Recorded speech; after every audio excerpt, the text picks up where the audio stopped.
ever known, feared and admired across the realm. Ready to fight once more for the glory and prosperity of their people. This particular village was home to two young Vikings, Vasker and Oddmar, destined for greatness by decree of the gods themselves. Unfortunately, the gods did not tell them of this plan. Just as he had countless times before, Oddmar farewelled his parents. They always returned to him. This time was different.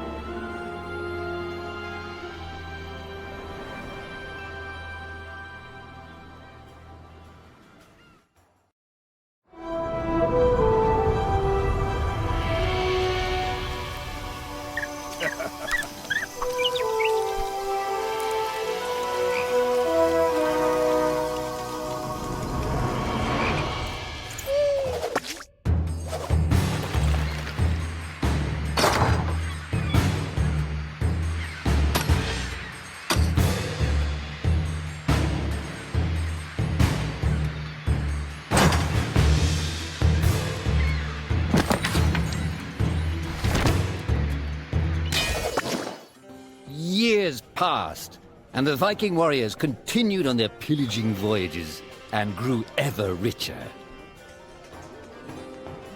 The Viking chief was proud of his people, but he was greedy, single-minded.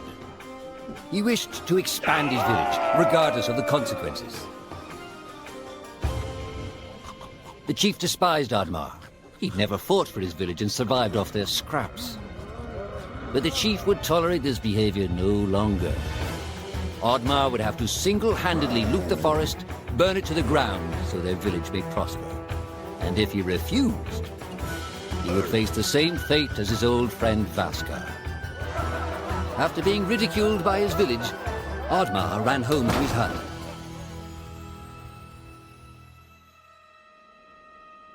Oddmar felt hurt and lost. He loved his people, but he couldn't be what they wanted him to be. Perhaps he thought he wasn't a true Viking. Maybe some sleep would do him good. Oddmar couldn't believe his eyes. At his side was his long-lost friend Vasker. And in front of them stood the hallowed gates of Valhalla. "Wait!"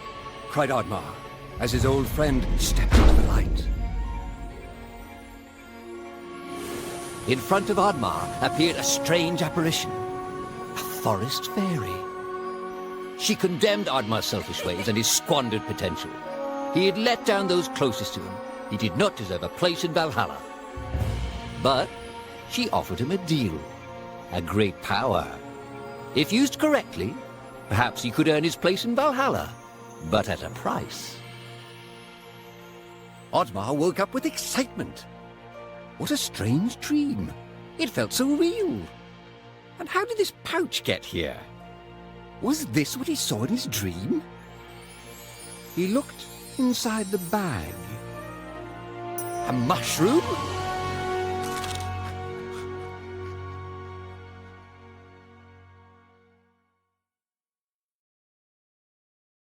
Yogar!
Years passed, and the Viking warriors continued